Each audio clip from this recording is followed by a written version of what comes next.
Hello. Our story begins following Mon Mothma's departure from Coruscant.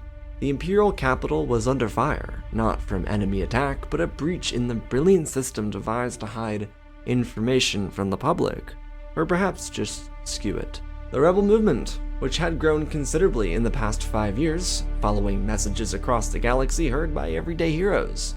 Kino Loy and his prison escape from Nakina 5, Ezra Bridger, the abandoned runt from Lothal, Marva Karasi Andor from Ferrix, and yet there was one more concerning, Nemik's manifesto. It, like the rebellion, were spreading, and the truth about what happened in the Gorman Plaza became audible to the entire galaxy, ready to revolt. There was hope, plenty of fear, and finally an individual willing to sacrifice everything to split the floodgates. This would be furthered when the disgraced Imperial Senator sent out another message to the rebel cells, under the protection of Gold Squadron. To the brittle Imperial authority that grasped for control over a galaxy it hardly understood, this was a disgusting moment. It was horrible, and only getting worse by the hour. The people who profited big off of Imperial success didn't want to hear about martyrs from Gore. It was all a sacrifice for the prosperity of Palpatine's regime. Senators could surely whine and mope about the minor losses their systems faced. Oh dear, 1 or 2 individuals from their home worlds were killed in the Gorman massacre. If only the Imperial Senators had the gall of Mon Mothma, they would confess the truth the Rotunda had been suppressing since the fall of the Republic. These sycophants knew to a degree what they were supporting, what they kept from the public. Maybe they didn't know the whole truth, but participating was just as equatable to the ones who pulled the trigger. Just like Nemik's manifesto, the rebellion was growing, and it was everywhere, even where the Empire tried to suppress its voice. There wasn't panic from the Emperor's side, just resolutions. With Stardust coming around to its final year of production and the Empire ramping up militaristic movements to counter the rise of a single voice chanting out in harmony, the Emperor made a stunning decision. His Imperial Security Bureau had been overseeing military operations. If it wasn't for the work of Dead Ramiro, the entire incident on Gore wouldn't have been accomplishable. Major Partagaz was always a favorite of the Emperor's, and he wouldn't be replaced. But there needed to be a firmer hand. If the rebels could break into the capital and release a message from that fiend Mon Mothma and furthermore help her escape, then the ISB needed some minor changes. A shift that wouldn't take much effort, but just the repositioning of one of Palpatine's most effective assets. Darth Vader, the Emperor's lapdog, was out terrorizing children on another grand Imperial expedition. One of the systems in the Mid-Rim had an active rebel cell. It wasn't as functional as what the Gore produced in the last year, but they were still a threat. Vader slaughtered thousands of people. No one cared because it wasn't an important cultural system like Gore. More news reports would cover up any horrific incidents and portray it as heroic displays of Imperial power. For those that love to wave their Imperial banners and speak highly of Emperor Palpatine, this was their moment to celebrate. Little did they realize that the actions taken against this population could be done to anyone else in the galaxy. Ignorance is bliss when you're considered a part of the ruling class. Maybe the people of the core didn't have the mighty wealth of those who slept in rooms coated with luminous Merrick stones, but they were untouchable in their eyes because they were the ruling class. They were hidden amongst core systems like Chandrila, Coruscant, and Biss. Supporting the Empire is easy when oppression doesn't reach one's doorsteps. Neighbors, who cares about them? They're as disposable as street rats, all in the greater glory of the Empire. Lord Vader arrived at the ISB headquarters the morning after Governor Price lost Mon Mothma and Gold Squadron, not to mention pretty much damaging 2 Star Destroyers beyond repair. Bumbling idiots frequently made their way through the ranks of the military. So much of it based on power, appeasing those with big names or big money or family affluence, and of course, there were the brown-nosers who ascended based on inflated egos. The machine still cranked, even with its leaking holes. Vader's implementation into the ISB was to fill those holes or completely cover them up. Major Partagaz greeted the towering figure. This was no longer an eager or adventurous Vader. This servant of the Emperor wanted to remain on good terms with his master. No longer would he chase a Jedi at the smell of their scent, or prey on old foes from the past. He had killed Ahsoka Tano, and that was more than enough of a satisfying victory. If Obi-Wan showed himself, the same fate would befall him. But never would Vader step out of line again. He was the fist of Palpatine's regime, and with the Major of the ISB, he listened and learned. Partagaz informed his new ally of everything he needed to know. These included stations, regulations, locations to communicate from, dispersed troops, or even personnel who would and could deliver information to him. They stormed through the halls, matching pace with each other as Vader withheld his tongue from uttering a word. He was most effective with Imperials who didn't try and press for too much information from him. Partagaz was here through a very long and prosperous career with the military. He actually earned his rank, unlike many of the young blood Imperial officers who flaunted their family's wealth at drill sergeants and school boards.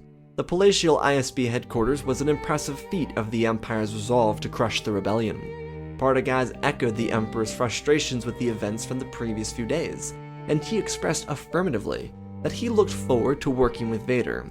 Similar remarks were not shared. Palpatine's apprentice would work in the shadows of the ISB building for the following few days, learning the layout and studying up on new information. According to Grand Admiral Thrawn, there was a rise of rebel activity and fleet movement in the Outer Rim. Lothal remained under his control, but there seemed to be a growing fear that Gold Squadron would strike again. Vader wasn't concerned with the blind Jedi and his runt Padawan. They were individuals that Thrawn should have no problem disposing of. He wasn't, typically, an Imperial officer to underestimate his foe. During Vader's first few days, he would meet a few other Imperials such as Blevin and Dedra. Both were exceptional officers, but something was missing. Vader couldn't quite figure out how a staff of such verve could be fooled by a couple of rebels. According to reports from Mothma's escape, it was one man, an individual that acted as a ghost, but as just another violent rebel assailant. With Mon Mothma gone and the rebels potentially becoming a united alliance, the ISB needed to move vigilantly to avoid further uprisings. Krennic's need for Kalkite was fulfilled. There would be no more mass genocides without provocation, pending other needs for Stardust. Vader recognized that the importance of the Death Star's secrecy needed to be a top priority of the ISB. Partagaz and Yularen reiterated this point several times in high-security meetings. Partagaz didn't fully understand what it was, and Yularen knew just a little more. Vader had actually seen the moon-sized space station in its construction. It was an incredible work of ingenuity, but just covering up the Death Star wasn't anything special. The ISB had been protecting its secrecy for years. Major Partagaz was stressed out of his mind weekly because breaches did happen. A rebel source on Coruscant was constantly aiding the rebels with getting closer, and word had it that Saul Gerrera and his band of insurgents knew about a large project. Luckily for the ISB, they were only hiding the identity of said project. If the rebels knew that the construction was happening, no one would care. However, if the rebels learned of what Stardust itself was, then there might be problems. Not that the press would care, Imperial propaganda was always in use, but spreading fear wasn't something the Emperor permitted from these foolish bands. The rebels were a satisfactory opponent when it came to fighting Imperial stormtroopers, but troopers were a dime a dozen. No one cared about the boys and girls from poor Imperial worlds signing up to join the fight. Their lives, souls, and personalities were broken down into one message: authority. A key piece of focus, though, on the topic of authority, was the aforementioned manifesto from Nemik. The Empire had been trying to crush it. In their eyes, Nemik's yammering was nothing but a petulant annoyance. Partagaz had heard its words spoken 100 times and again, and he felt, somewhere in the depths of his cold heart, that maybe this rebellion could win. If they could find the hearts of the people, then there was nothing the Imperial military could do. Build bigger and bigger projects, sure, but the united voice of a people, pushed by desperation, could sweep all of that into submission. Think of Thrawn, Yularen, Krennic, Tarkin, and so many more, just pawns in a game that was truly held together by the population. The key, as Vader also came to understand in his first few days at the ISB, was the image of their authority. It wasn't just having control, it was projecting control. Nothing was more desperate than their image. If the Empire appeared strong and unstoppable, militaristically capable, then no one would bat an eye at the cost of just living. But if the people recognized that no matter the size of the Empire's machines, that they weren't unstoppable, then everything Palpatine built himself was nothing. It was such a fragile system. Nemik, that young boy who died sometime after the Aldani heist, understood so much about the regime, despite his own lack of life lived. There was something so chintzy about the Alliance that Partagaz hated, and even though they were so inutile on the big stage, it was the weakness the ISB had yet to squash. The theories that Vader was able to gather with Partagaz was a recognition of something the Empire neglected to see up until this massive failure on Coruscant. They prided themselves too much. They doubted what century-old technology and beaten-down ships or scrapyard heaps could do. The ISB, just as the Empire did, underestimated their opponents. Voices could be so much more powerful than the usage of blasters. Mon Mothma was the most recent example of that. Those voices crying out since before the brawl on Ferrix or the fight to save Lothal were uniting. They were one of many. It didn't matter what different rebel cell it was. They had different fights against the Empire. Those like the rebel Garazeb Aurelius fought because his people had been wiped off the face of the galaxy. Turncoats like those scoundrels seen from Skystrike Academy such as Wedge Antilles, or how about Clone War vet Saw Gerrera? All of their fights were different. The problem was, the ISB was a cure. They were medicine workers, they cured disease, yet this plague had broken from containment. It looked small on the surface because protests didn't mean anything to people with power. They were assigned to keep their poll numbers positive until the next election. For Palpatine, they were nothing but noise.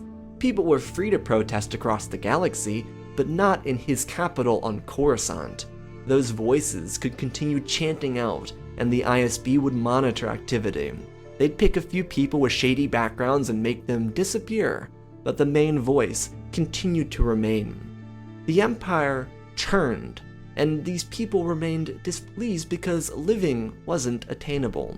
Officials, senators, military men, the ISB and Palpatine obviously went back to their tinkering, because nothing the protests did affected them. They wouldn't be affected by returning to their lives because they weren't dreary. But the people, they never forgot. They hoped and hoped that new representation, regardless of the Isle, would save them. But every time, they were left displeased. The united voice of the rebellion, the neglect that Partagaz finally captured with Vader's arrival, was that the cells and their heroes all had different backgrounds. Some, like Mothma, came from affluent power, but the message remained the same. There was only one enemy, and he sat hidden inside of his imperial palace with ivory pillars on Coruscant. Rapturous elites held galas in his honor while the everyday mom looked to the Alliance for hope. That was more dangerous than their power. Vader and Partagaz, despite what they diagnosed together, failed to recognize that the Empire did not provide hope. Say, if the Empire or the ISB created a lottery system, where the government still earns some money from it and wins, then the Empire could provide a manufactured icon for people to look to. Perhaps they allow these protesters to stand on the Senate Plaza with the hope that galactic change will be brought, and the Senate could give them just enough. Not something substantial, not something that would change any of their lives, but enough hope that maybe someday it would. These two Imperial officers didn't recognize that because Vader rejected everything that was Anakin Skywalker.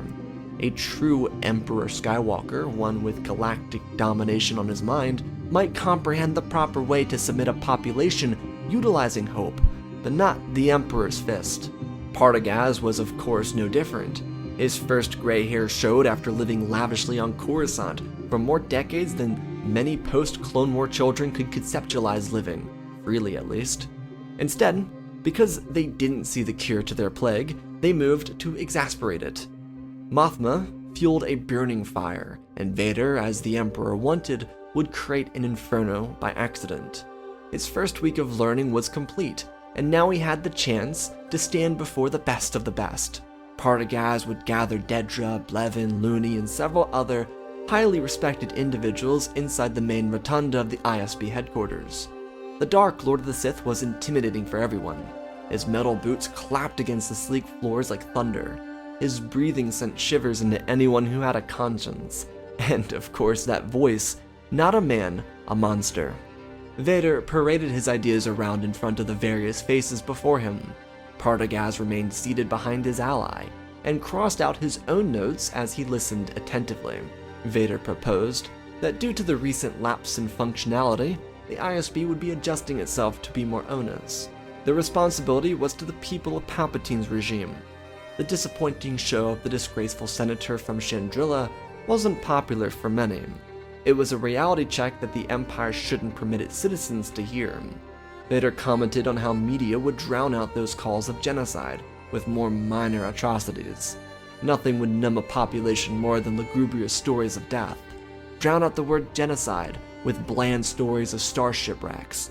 Fill their minds with joy at little Marquals doing cute little tricks that any animal could be trained to do. Make the news and media an endless pit of despair and joy. A tug to remind people that they should fear life without Imperial protection. But just remind them that it is okay, because they have that Imperial protection. A shrinking luxury of personal freedoms, as the Emperor funneled more power out of the Senate into the pockets of friends with more credits than entire star systems had. Vader continued, looking to Dedra and complimenting her work at Gore, but suggesting that it wasn't enough. Her hand tensed around her wrist as a shock of anxiety shot through her body at the thought of another Gorman massacre on her hands. Oh, the gift of Imperial authority is that no matter how loyal one is to its fraudulent cause, it eventually eats said individual alive. Vader exclaimed, turning from Dedra to Partagaz, that no longer would the ISB blithesomely gamble its resources on ineffective methods of forcing submission onto the rebellion. An Imperial senator broke out of Coruscant with one man. An ISB operative was shot outside the Senate rotunda, and another killed in the middle of the plaza. Vader went back around and pulled a holopad and started reading off of it. Many of his and Partagaz's new plans were mentioned. The ISB was receiving a new care package from the Emperor's Energy Initiative, which basically encompassed the creation of the Death Star. This new budget was created specifically to assist Vader with his plans, which had been approved by the Emperor prior to Vader's ramblings. The next year, hopefully less, would incentivize a focus on drowning out the Alliance. Grand Admiral Thrawn had successfully accomplished that with his hold on Lothal.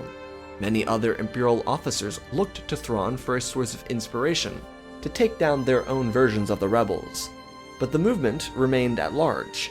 Despite the truth, what Vader and Partagaz believed they needed to focus on was breaking apart the cells. While yes, an effective strategy, if done correct, could also backfire on the ISB and the Empire as a whole. Vader called out specific names: General Syndulla, Mon Mothma, Saul Gerrera, Cassian Andor, Ezra Bridger, Iron Squadron. He continued on and on, listing names that he wanted heads for. He instructed everyone in the room to be adequately prepared for war. The Empire no longer would treat these insurgents as citizens. They were a separatist movement, an obvious call for many of the younger men and women inside these chambers who saw the CIS of old as mortal enemies during their childhood. Vader's ramblings continued, and when he finished, he planted a date for 2 months. The Emperor had a pre-planned promulgation that the ISB needed to adequately prepare for. This proclamation would finalize the energy initiative that the Emperor started following the fall of the Republic. The ISB, inversely, needed to act. Vader's specific talkings included new strategies that the ISB would be operating with. Their expanding budget did not come with more staff. They couldn't allow more individuals into the ISB because of potential security threats from rebels or the individual Dedra referred to as Axis. Vader did receive a disquisition from her about this individual, who was unknowingly named Luthen Rail. Despite Dedra's success with Gore and obsession with Axis, she was needed elsewhere. Her grief over losing Cyril would have to wait. She was needed for the machine. To assert control over rowdy systems, curfews had been proven ineffective. Gore was a useful example of pushing a population to fight back, but Gore was also a necessity. They needed something from that system. utilizing that example for every single instance of Imperial stability wouldn't be successful. Something more would need to be done, more forceful at least. For Dedra, she would get her hands dirty. She was being sent out to the hostile world of Bastine. Saw Gerrera was in the system, damaging Imperial transports, which was highly against his habits. Saul's targets were trundling supply carriers, which typically came without military support. They had troopers escorting them now, but more Imperials were being killed by the day as a result. As would be done here and across many other hostile territories, in accordance to what the capital referred to it as, citizens would be detained. Dedra's mission would be overseeing ISB efforts to subject citizens to rebel treatment. It didn't matter if they were native to the systems, travelers, actual rebels, or not. They were targeted. This new initiative, pushed out by Vader's ISB with permission from the Emperor, would target people and subject them to Imperial torment. Stormtroopers or ISB agents with helmets or protective face garments would stop people on their daily commutes and capture them. They'd be thrown into gunships or hover tanks and locked down. Dedra would oversee their departure to various locations. The message would clearly be sent, and yeah, sure, 1 in every 100 or 200 would have a connection to the Alliance, but most people weren't connected. Dedra, who typically watched over large-scale operations, would be boots on the ground and participating in these raids. People would be ripped from their families, spouses, parents, children, workplaces, and anything in between. Those who tried to resist or participate would be silenced by weapons shoved in their faces. Vader's message with this method enforced that people should snitch on suspicious individuals. If that suspicious individual was someone's friend, then they needed to turn on their friend. If it was their neighbor, then betray them too, even though it doesn't really help anyone else. Vader's misconstruing of the value of hope, something Skywalker so quickly and easily understood, allowed someone like Gerrera to make a countermove that none of the ISB officers would or could expect. This action started on Bastine, but would eventually branch out. Saw Gerrera accidentally, while stealing supplies and searching for this large construction project, would come into contact with clone rebellion survivors. Cody and Hauser were survivors of a long-gone conflict, and they could be useful for what Gerrera saw in these kidnappings. If the Imperial machine wanted to bully people into submission by turning neighbors against each other, then Saw Gerrera saw an opportunity to turn people against the machine. The ruling class of the Empire, which typically consisted of core citizens, the aforementioned individuals who didn't hold power, wealth, or status, but believed they did because of their social hierarchy, they were the key. Individuals willing to turn on their neighbors to expose rebel threats that weren't actually rebels, or insurgents that, again, weren't actually insurgents, were the key to turning hope into a weapon. Saw Gerrera and Dedra were going head-to-head, and they didn't even know it. One of the brightest in the ISB versus one of the most hardened veterans of guerrilla combat against the machine. With weeks of kidnappings rupturing the lives of hundreds of thousands on Bastine, and millions across various other worlds, Saw Gerrera started his counter. With several Imperial Stormtrooper uniforms stolen and/or captured ISB garments, Gerrera's insurgents would begin dressing up as Imperial personnel and start capturing and kidnapping people who were quote-unquote relatively protected in the eyes of the Empire.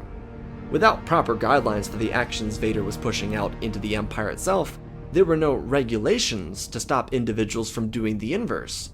If the Empire could send a death squad to capture people and ship them off to labor camps or prisons, then what would the Empire do if the rebels did the same? Of course, the rebels didn't have the resources to send actual inmates to Yavin or Dakar, but that wasn't the point. Gerrera wasn't trying to build an army, but he would start on Bastine, challenging Dedra Meero directly. But that, like so many acts of insurgency across the battle line of the Empire, was just a match to light the fuse. Saw Gerrera inadvertently created protests from the quote-unquote in-power class, because they became targets of what they thought were Imperial raids. If the Empire could just send anyone to steal anyone, then who was to stop the rebels from doing the same? Who was to stop anyone from kidnapping if they believed it was protected by the state? This, though, was another leak. Another push from Imperial authority that split and sent shockwaves. Rebels more akin to Gerrera's tactics would start utilizing this, not because it was effective at turning people into rebels, but it was effective in making the ruling powers, Those with the most affluent voices amongst the mass population of regular, everyday citizens, the most uncomfortable. If the ruling people can be made uncomfortable, then change can be made. Bestine, while being in the Inner Rim, was considered core enough to be regarded as higher quality citizenry than the scum of the Mid or Outer Rim. So when these people started to protest, the people that theoretically should not have been affected by Vader's new mandate rose up, problems arose. See, from the Imperial perspective, no one really mattered beyond the Inner Rim. The colony's core and Inner Rim had the most vocal support inside the capital. These were citizens that weren't any different, theoretically, from any citizens of the Outer or Mid Rims. They were led to believe, by the Republic first and then the Empire, that they held some semblance of status based off of their location in the galaxy. These raids happening to Mid-Rim citizens didn't affect them. Saw Gerrera's counter, that targeted, protected peoples, changed all of that. It changed the security and sanctuary that people of the ruling class of workers thought they had. If workers and families could be terrorized on the upper levels of Coruscant by rebels dressed as Imperials, then their cries would be audible enough to the Senate. Maybe it wouldn't change much legally, maybe legislation wouldn't pass, but that didn't matter to these rebels. What mattered was reminding the everyday people around the galaxy that they were no different than anyone else. Maybe their residences had a little more flair, or their access to certain technologies or medicines were a little easier. But the common denominator that Saw's counter raids proved was that regardless of what these quote-unquote ruling people of the working class thought of themselves, they were no different than those they regarded as scum. They were just as easily targeted if the state wanted to. They could be uprooted from their lives without causation because the Empire was the dominant strength in the galaxy. All they needed was to see that no matter what they thought of themselves, they were no different at the end of the day. These people were the worker bees of the Imperial machine. As long as they did what their senators said, which is pass their hate off onto those they considered to be rebels, then it shouldn't affect them. Those with affluent voices told them that the rebels were these other scum. Rebel raids, though, started by Gerrera, changed their entire perception of what they meant inside society. Because, of course, it was never mentioned to anyone that they were being targeted by the anti-ISB, because they thought that the Empire was just coming after them. The word of authority plastered across their armor, their blasters, who they said they were may have not been true, but it all looked like it was because they dressed the part of stormtroopers. The rebels played as if they were agents of the Empire. Saw, despite having his gripes with clones, utilized Cody and Hauser to spread this tactic deep into the core, so that within mere weeks of Vader's ISB raids beginning, a counter-movement shattered the morale of the same working class that existed within the core that cheered for the beginning of these raids. This wasn't the only side effect to the medicine that Vader's ISB tried to press into the rebellious plague of the galaxy. Despite officers like Grand Admiral Thrawn producing more than satisfactory results, the ISB at the same exact time as the ISB raid started would implement another show of force. Agent Blevin, like Dedra, was a highly respected officer. He'd be sent to the expansion region world of Ord Mantell to do some Imperial cleanup. Unlike Dedra, Blevin utilized another strategy concocted by Lord Vader, which sped across the northern parts of the Mid and Inner Rims. Ord Mantell would see the worst of it. As Vader referred to the rebels, they were insurgents, so the Empire needed to remind the people of the galaxy what insurgents or separatists really were. If they had reason to fear these people, then they wouldn't join the rebellion. Blevin oversaw precise military bombings. At that, ISB raid teams would target and rig explosions to target office workers, shipyard employees, schools, and places of worship at various locations. Some minor hits would include restaurants, stores, and entertainment theaters. The first week or two of these attacks would go as planned. In contrast to the ISB raids conducted by Dedra and other ISB agents, where people became more reclusive and quieted their voices, people responded verbally with protest at the sight of these mass bombings. Citizens were being targeted by the quote-unquote Alliance, and the Empire had just given the people an enemy to hang. But the rebels weren't so dim-witted to not have their own counter to these false flags, despite waiting longer than any one of them would have preferred. Due to Cody and Hauser working with Saw on the southern side of the galactic map, they contacted an ally to aid them. Reva, despite being a former Inquisitor, had gotten into a good friendship with Quinlan Voss. Once the path finished proving its effectiveness, freedom fighters integrated into rebel cells. Reva and surviving members of Infus Nest grouped up with newer and larger cells in the northern hemisphere of the galaxy to run counterattacks to the bombings. The rebels were given some spare designs created by Gold Squadron Mandalorian Sabine Wren. She was the creator of the Phoenix Squad emblem, but like all good artists, it wasn't her first design of choice.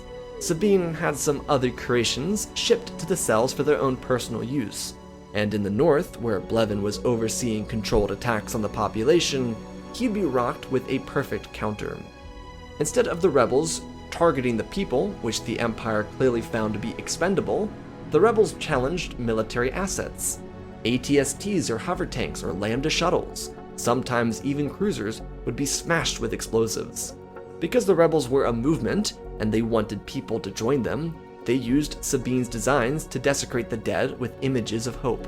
The Empire never utilized these because they didn't have access to them, but they also never even considered it. While the everyday person wasn't involved in these attacks did make the news, because the ISB prioritized the media's focus on insurgent movements. So when the Imperial troopers were killed and symbols were left behind, the quote-unquote journalists didn't really think much about the implications of showing these attacks off. For everyday people who watched the news, it didn't become abundantly clear until there was a discernible difference between Imperial attacks and Rebel ones. This isn't to say the ISB was blind or ignorant, but they didn't specifically care about attacks on military targets. Vader's purpose was to force the galactic population into submission. Blevin had some miscellaneous files pop up on his desk about these military attacks, but no one cared to mention the little art designs. This was the craftsmanship of war that Thrawn perfected. He understood the mindset of his enemy. It's why he was so effective at forcing the rebels from Lothal, and most recently at Atalon. His victory, among a few other scattered triumphs around the galaxy, kept Imperial morale high. But there was a reckoning coming, because people didn't recognize art. The ISB pushed the people harder than they had ever been pushed before. The Clone Wars, while an exigent time with galactic-scale conflict, wasn't something that really affected every aspect of societal life. If the droids or clones landed on a system, people took cover and hoped for armies to pass by. But droids, typically, didn't carry out attacks on citizen targets. The ISB was testing the patience of the galactic populace, and the rebels seized the aggression of Vader's ISB. They absolutely kept the Death Star a secret from the galaxy, but the Alliance, which was more united than ever before because of Mothma, had counters that forced people to pay attention. So after almost 2 months of Vader's time as lead of the ISB, and the Emperor's promulgation just days away, the galaxy flipped. While nothing would truly be equatable to a destruction of a core world like Alderaan, the more extremist efforts led by Guerrera made a sustainable difference. He and the clone heroes from the past forced a change onto the ruling worker bees of the core. They were targeted by fake ISB agents and rebel stormtroopers.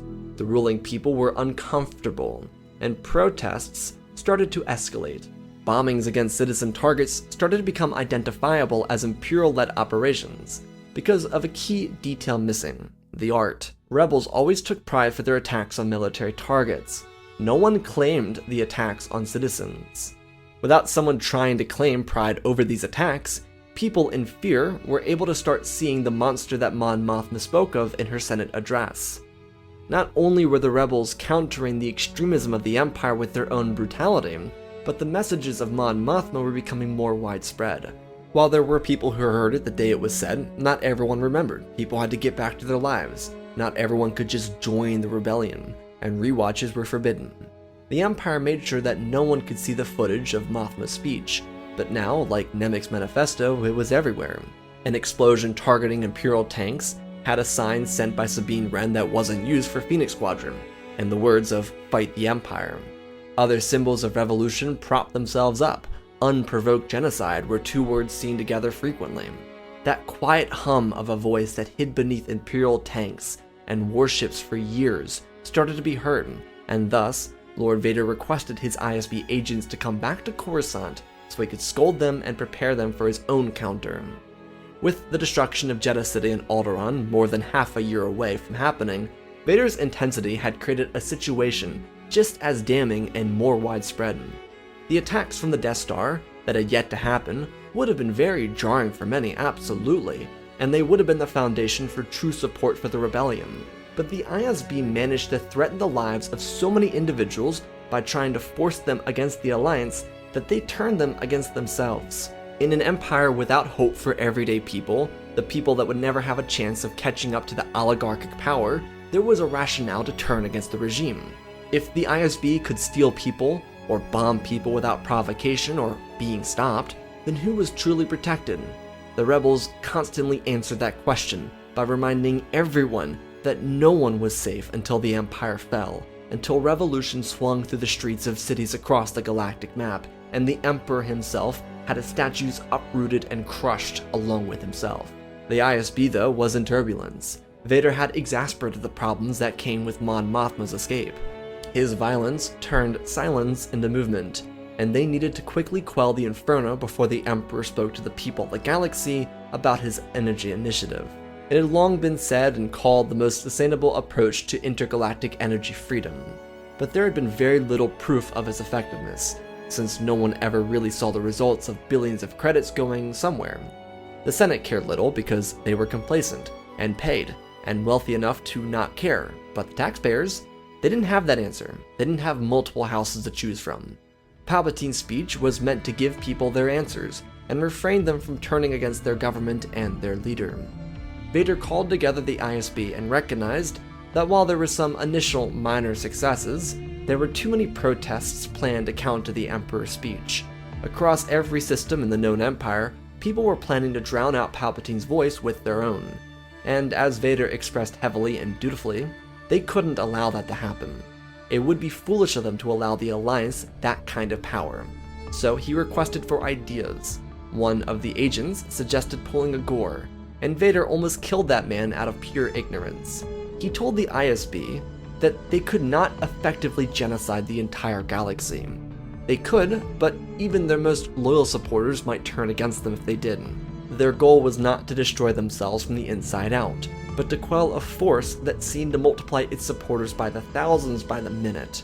Various members in the room spoke of ideas. Even Yularen, who was inexplicably trying to protect his emperor, spat out some horrid ideas himself.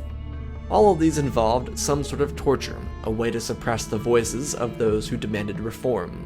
Palpatine, truthfully, as Vader knew, cared little about these protests, but he didn't want them to overshadow his important statement. This would be the last time he spoke about the energy initiative, until Stardust showed itself over Coruscant on Empire Day at the end of the year. There were some calls to show military force, but that could incite violence. They could obviously place Star Destroyers and light cruisers at various protests, but there slowly became the realization that the fleet, while impressive, was not eternal. Blevin told Lord Vader that a show of force should be present on Coruscant. He turned towards the officer as he explained his rationale. All eyes would be on the capital to see what the Emperor had to say. It was no secret that their raids and bombings had twisted the dagger too far. The regime was teetering close to crumbling. Vader impatiently stood, listening and watching over the individual, who didn't back down from Vader's towering presence. Blevin expressed that the ISB showed that the Empire was irascible when tempted by lesser foes. Everyone who believed in this government needed to see it powerfully display itself, even with the chance of a protest. Palpatine shouldn't cower behind men, but stand above them. The strength of the Imperial military needed to be present, but not overbearing. Protesters could not be killed like they were on Gore. Blevin sighed and looked around the room before landing at Partagaz. He turned back to Vader and told him that the ISB and the Empire needed to earn the trust of the population back. The last 2 months had distanced them significantly. They couldn't bite the bait. The Emperor's address didn't need to be focused exclusively on the energy initiative, but on the resolve from the Senate or the military. Vader clenched his fist. He was annoyed, but there was some truth to what Blevin said. The ISB gave people insight to the inner workings of the machine, and that wasn't a good thing. The people didn't need to know that. The less people knew about their autocratic empire, the more content they should be, theoretically speaking. Vader was brought in to seal up that wound, and he widened it. Not intentionally, or even by accident. The rebels were just more prepared than anyone believed they were. So Blevins' plan would see the light of day. The ISB would create the perfect system across the galaxy. Those who were dispatched went to their various locations to oversee military response to protests. The ISB was directed to find agitators and deal with them silently. No open captures, arrests, or kidnappings. Silence the loud voices from crowds quietly. If that meant assassinating them, dragging them into a sewer, then do it. This perhaps was the most desperate hour for the Empire. They had to show that they had control, and Vader left to inform his master of their new strategy, something he would begrudgingly agree to. The countdown to the Emperor's speech was tense. There were various shifts in the ISB to account for potential problems that could arise. Of course, their insider, Looney, had a lot to report to Luthen.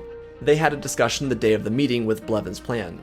Luthen had a maddening look in his eyes, and he recognized the importance of a moment like this. But that wasn't all. Due to the chaos of the last 2 months and the significance of the coming speech, Looney was accidentally included in a message sent to Director Krennic. It spoke of an installation at Scarif, needing more calcite because they were running low, and the dish was the final part that needed more material. Looney didn't know what to make of this information or what it could mean, but he handed it over to Luthen. Without Dedra being able to ruthlessly hunt for access due to her deployment, the ISB was completely off the trail, allowing him and Clea to send a message to Yavin regarding important plans for the coming speech, and the project at Scarif. Despite the importance of Lothal to Ghost Squadron, they didn't depart for Ezra's home world. General Syndulla spoke in debriefings with Gerrera, Mothma, Cassian, Dodonna, and Raddus, among many others. The Rebel Alliance was very united, but they were trying to decide if using Luthen's intel would be worthwhile. Captain Andor opted to investigate Scarif and report back as soon as possible. He'd be dispatched before this discussion concluded. The rebels, with Raddus present, would be pressed to come to a conclusion no one really wanted to accept. But the ISB had given the rebels the perfect opportunity to prove to the galaxy what they were capable of. Mon Mothma was hesitant about a direct attack on Coruscant, especially with protesters present. But Gerrera concluded that Raddus was indeed correct. They could get guerrillas on the planet to hit Imperial facilities avoiding civilians. The rebels were so close to a potential victory over the Empire in front of the entire galaxy, but they were reasonably hesitant. Mothma knew how important the precision of this attack needed to be. Admiral Raddus, for example, wouldn't be able to accompany the rebels. His star cruiser, while impressive, was too large. This attack on the capital had to come from rebel fighters, which General Syndulla volunteered herself to lead. She knew that Lothal was an important location to try and defend, but Thrawn's stationing there would open up Coruscant to an able-bodied fighter attack. If the best minds of the ISB and Imperial Navy were stationed around the galaxy because of course the rebels wouldn't be bold enough to attack Coruscant, then they could squeeze a fighter force through their space fortresses and into the atmosphere. If Luthen's, therefore Looney's, intel was correct, which it was, then all the Alliance truly needed to do was make their plan of attack. In the coming hours, though, all of their plans would change. Cassian and his reprogrammed KX droid, K2SO, would discover something truly horrifying in the Scarif system. A moon-sized battle station, with likely the ability to crush any fleet it came across. No one even considered the ability to destroy a planet. The images, recorded video, and the size of the structure were all captured and brought back with him to Yavin. Cassian and K2 had to fly away from incoming ties and almost got stopped, but they returned to the main Alliance base with this information. When the rebel leadership gathered to look and discuss this find, they were all shocked and disgusted. It proved to each of them that they needed to use this moment as one to turn the people of the galaxy against the Empire. Gerrera, who had become growingly impatient with Mothma and Organa, reasonably so, due to his unending conflict on battlefields, spoke to Mon alone. He may have not agreed with the senators because they were senators, but she had affluence. Revolutions were born from people on both ends of the social spectrum coming together. Gerrera told Mothma that she needed to do her thing again. Mon didn't really understand what he meant by that, but she didn't believe this was the appropriate time to make a speech. This moment belonged to the people, and Gerrera did not agree with that, but they needed to be led. If the Emperor died in these attacks, then they needed a face to turn to. Someone who could call out the inhumane acts committed by the Empire, and kind of the rebels, while promising a new future. She and Bale would and could be the heroes of a new republic.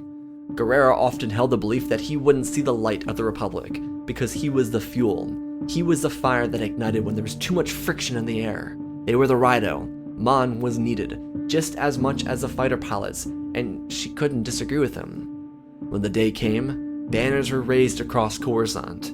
It wasn't meant to be a huge moment initially, but with threats of public protests coming, Palpatine inflated his image and projected himself as their ruler, which is what he was. The Emperor prepared his speech, which included mentions of recent struggles the everyday Imperial faced. His promises with the Energy Initiative would ensure a long era of prosperity for every system that swore loyalty to the Empire. Protest today, kneel tomorrow, was the essence of the message. No one would hurt a protester today, but after the speech, before the sun set on Coruscant, those people needed to be quiet. On the surface, Colonel Bragg walked with Lord Vader and Major Partagaz as they inspected the location of the Emperor's speech. A gallery was created, filled with paid actors, people that would cheer and excitedly clap whenever Palpatine said something remotely related to the people of the Empire.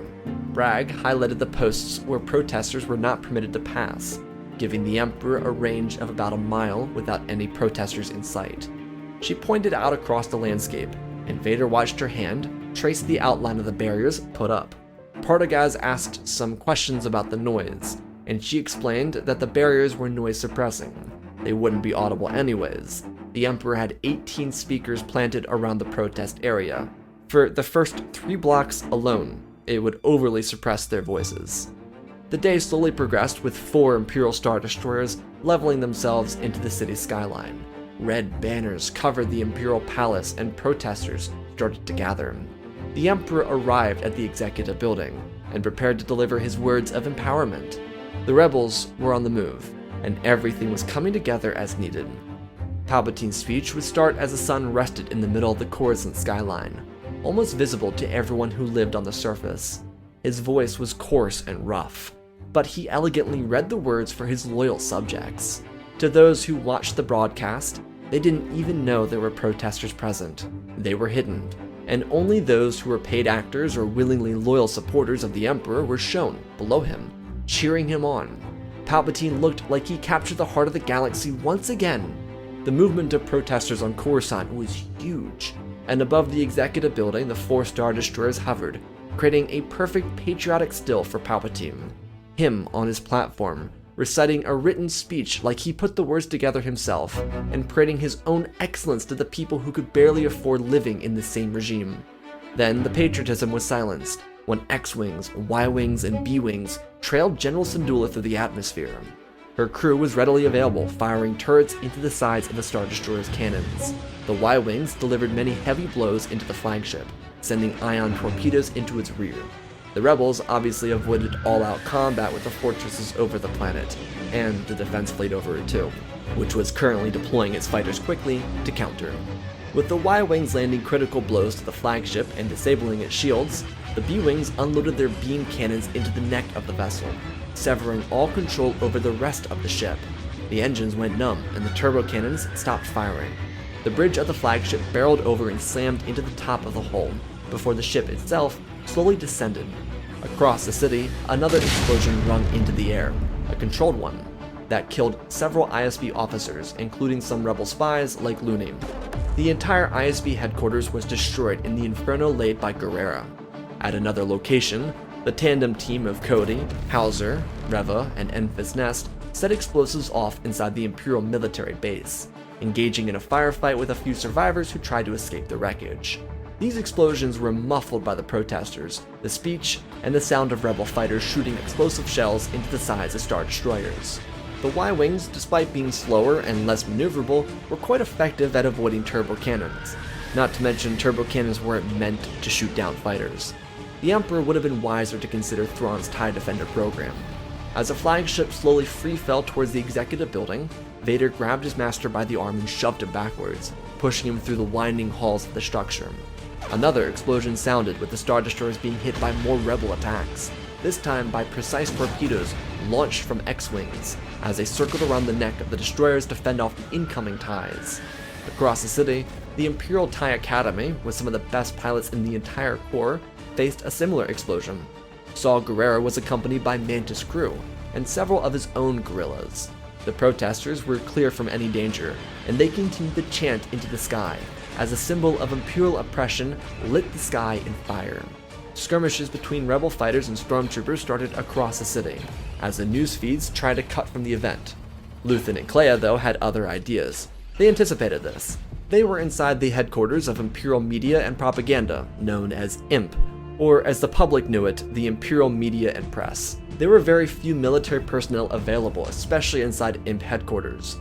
Vader and his ISB were led astray by Looney, who reported potential threats to the gallery of paid actors and patriots supporting their emperor.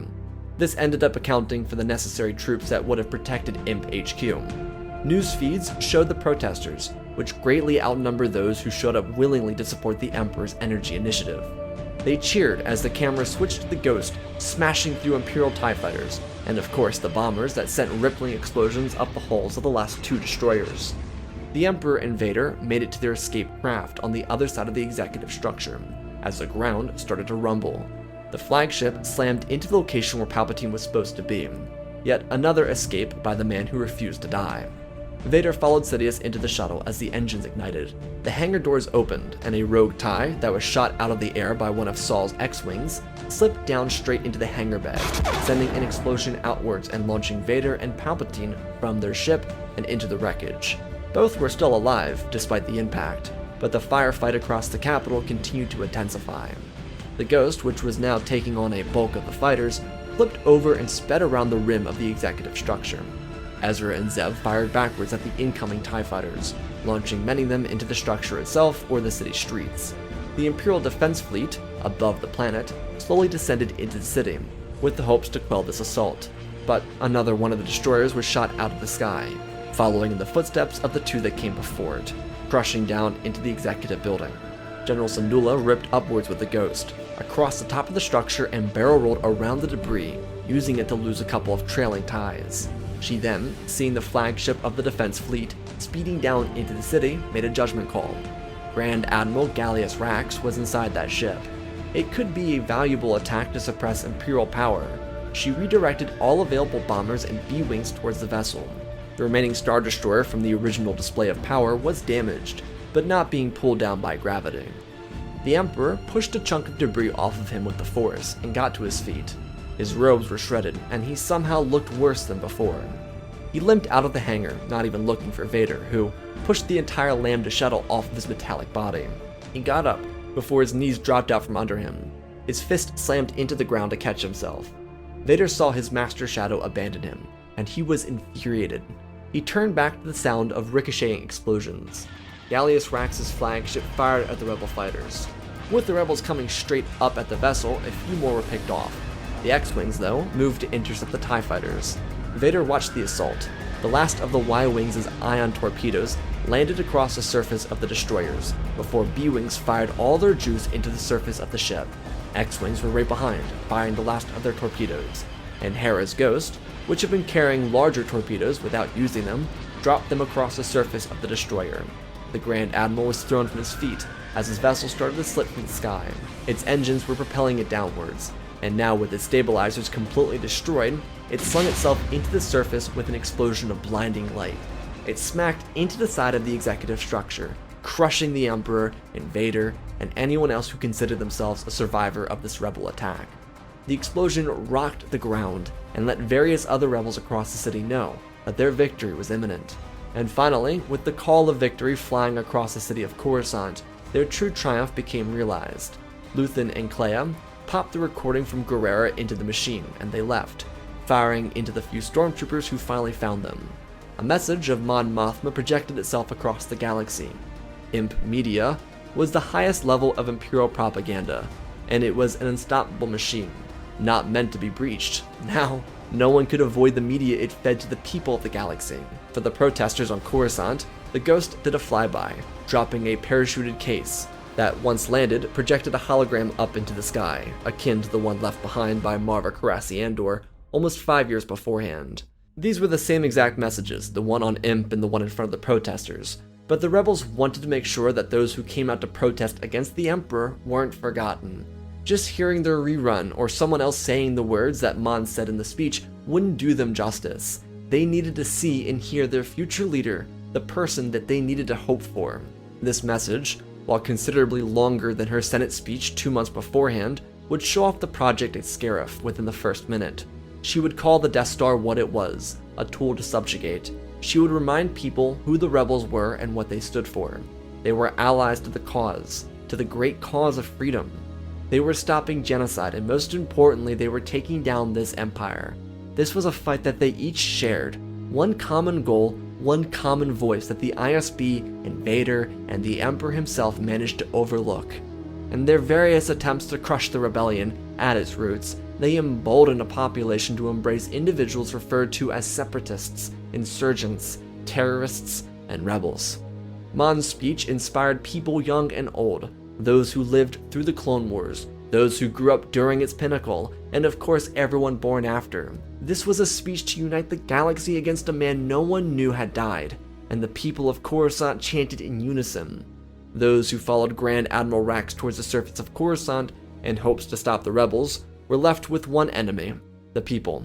But without Vader, Partagaz, Yularen, the Emperor, or Tarkin receiving their calls, they had no clue what to do. Bumbling Imperial officers searched for a resolution. They couldn't kill the protesters theoretically, and General Syndulla called for a fighting retreat, which involved the fighter fleet slipping through the skyline and vanishing out through the atmosphere. They used the skyscrapers as cover from the ties, and without the Star Destroyers nearby to shoot them down, they were able to escape the planet easily. Following the attack on Coruscant, there would be a grace period of silence. The galaxy didn't know what to make of this attack. No one really came forward. The rebel message sat with people, as Imperial officers retreated from their stations to try and grab control over the Empire. Lothal would be recaptured, the TIE Defender project left in the protection of Governor Price would be destroyed by Phoenix Squadron, but the defense fleet would remain. The rebels across the galaxy got a huge boost in morale from Mothma's message. Guerrera had been right, but the Alliance was focused solely on the Death Star. Director Krennic was brought back to Coruscant to oversee how to go forward. Without much of the ISB remaining and the Emperor gone, he elected to take control. Thrawn wasn't nearly as interested in playing politics, as he reminded Krennic that the Empire needed to be supportive of itself. Their structure didn't matter unless they won. As they were polemicizing needlessly about power, one of the older Imperial officers ran in. His brow was sweating, and he heaved the words out of his chest. The Scarif facility was under attack. Krennic's eyes widened, and he demanded to know how. It was disrespectful is what it was. The rebels didn't outright attack. They couldn't win that fight. But Guerrera's rebels had found a transport bringing material to the structure.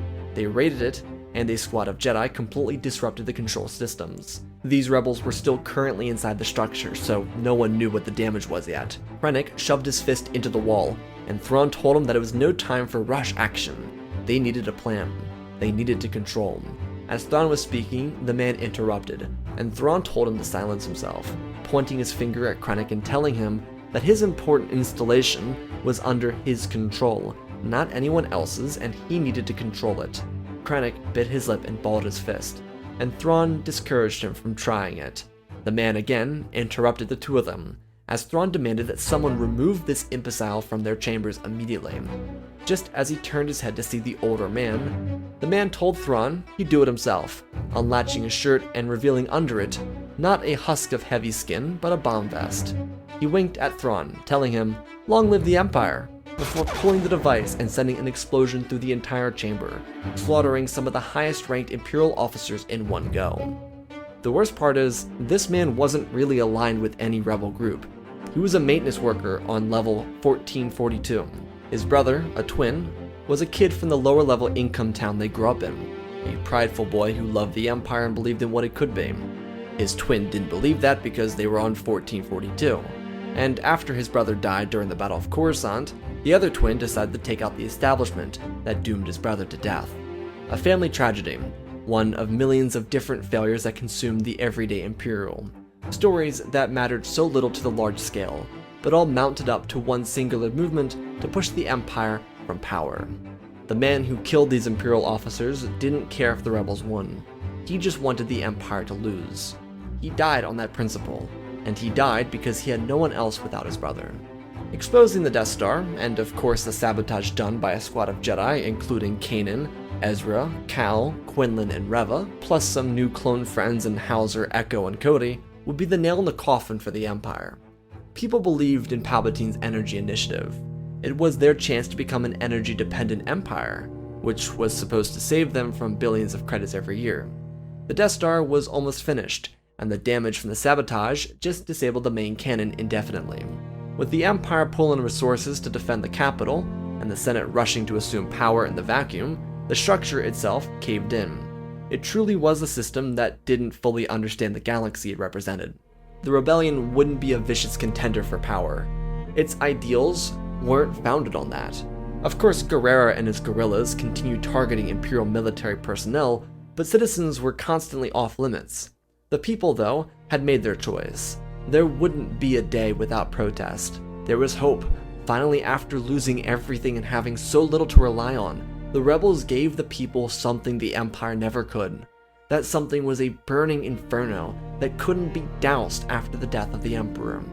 The ISB's critical failure, the failure of Vader, despite inadvertently bringing balance to the Force, was thinking that submission would root out the rebels. They pushed too hard, and the rebels capitalized. A people can only take so much from its system before they realize they're being scammed. The idealistic version of freedom that the Empire sold was a lie.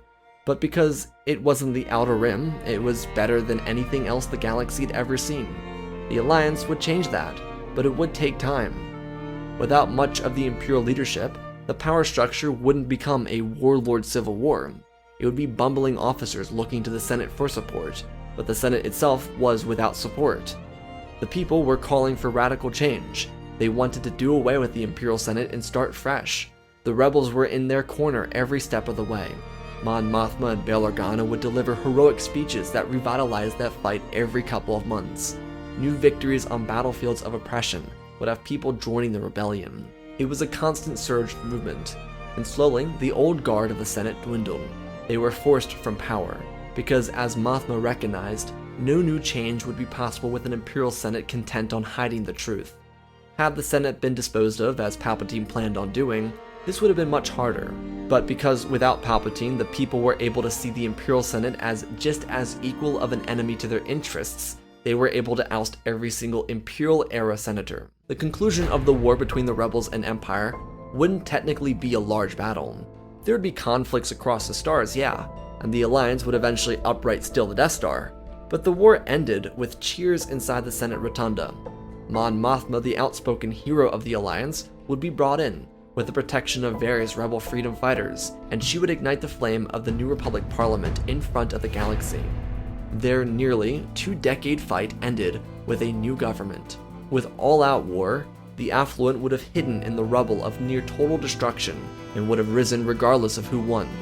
Without total conflict, those who stole, cheated, and sheepishly ruled their way through governance could be uprooted before the new system was ever implemented by the rebels.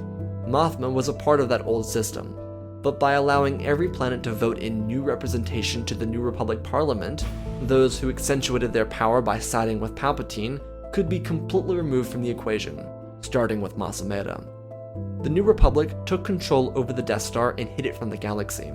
Its battle station capabilities would mostly be stripped from it, specifically the Death Laser.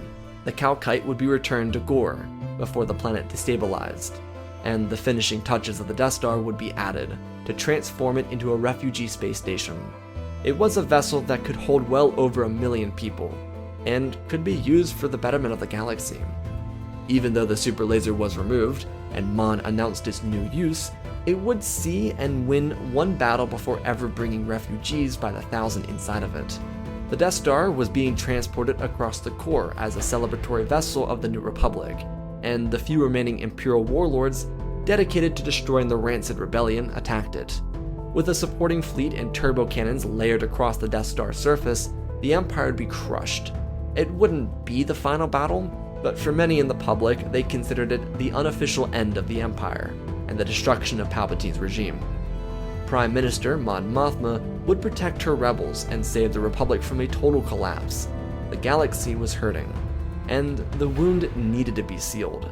The oppression bred by Vader's ISB had created the perfect outlet for bringing unity to the Galactic Empire and encouraging the outreach and protection of the Outer Rim.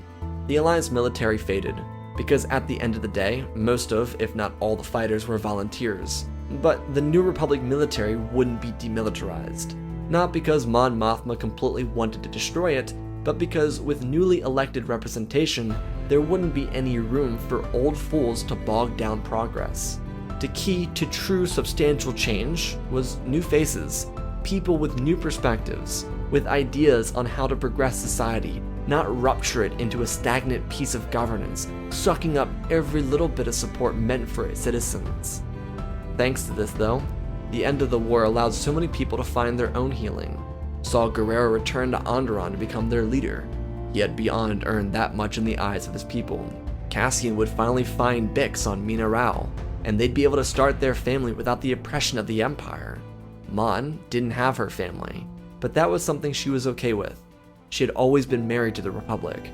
Bringing it back to life was what she wanted most. The Skywalker twins would both see a much different galaxy. Luke wouldn't join an Imperial Academy, but a New Republic Outreach Academy, which would have him stationed inside the renamed Death Star, referred to as the Beacon of Hope, or just BH Station. The Jedi would find rebirth, but the twins wouldn't ever be involved in that. Leia would eventually replace her own father figure, because he ascended to a non-representative role to assist Prime Minister Mothma. The galaxy was healed. Ironically, it was not through total conflict, but through the actions of the foolish trying to cover up their mistakes, a failure on their part that resulted in a safer, more effective New Republic. And that, my friends, is a fucking story. That's a C-SPAN story. That's a story and a half, bro.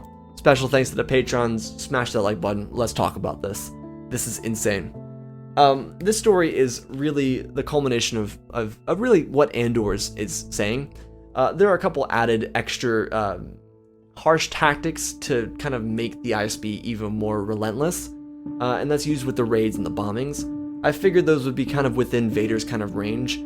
I think the ISB in this story, more than anything, is just not realizing that the key to the Alliance is hope. And it is really spread out across the story, where I mentioned it numerous times that, like, you know, if they utilized hope, you know, make a lottery system where the government takes some of the money from whoever wins, or whatever else, using hope against the people to kind of make them more complicit, is what the ISB lacked and what they missed out on in this story. Vader's tactics are usually very, very cruel, and despite being a former slave, he often kind of neglects that part of himself. You know, if Anakin was Anakin, he would have destroyed Palpatine for, you know, the Empire using slaves, but he didn't. He just let Palpatine walk away for no reason in that comic. And I think Vader here is kind of being that same Vader character, where he's, you know, he's not seeing the full picture because he is an enforcer. That's really what he is. He's enforcing, and he's going into the ISB to become an even bigger enforcer. So it's kind of ironic because the story is really just them pushing the society so hard that it just ruptures. And that's what I really liked about how this story in particular went towards the end, is how there is that really big battle on Coruscant, and I think that actually is a really feasible battle, because a fighter fleet would have an easier time slipping through defenses. Like, for example, the Star Destroyers wouldn't really be able to tractor beam every single fighter that slipped by them. So I think a fighter assault on Coruscant would be a really effective way of, like, challenging the Empire. But the idea of the war between the rebels and the Empire not really being a full battle, but like a recognition of the people seeing that the Senate is literally just Palpatine, but like thousands of people. And that's kind of the irony of it, and that's kind of why I wanted to capitalize on this pre-A New Hope era. It's like a really special era where the Imperial Senate is like at its most corrupt, and Palpatine is so close to getting rid of it because it's so basically useless at this point, that it really allows for, especially without a war, an easier transition from from an empire to a new republic. And that's something I wanted to capture alongside the harshness and the grittiness of Vader's ISB. So I hope you all enjoyed. This is definitely up there for my C-SPAN stories, probably the longest one aside from maybe the Anakin Senator one. But I hope you all enjoyed. I love you all, spread the love, and always remember, my friends, may the Force be with you.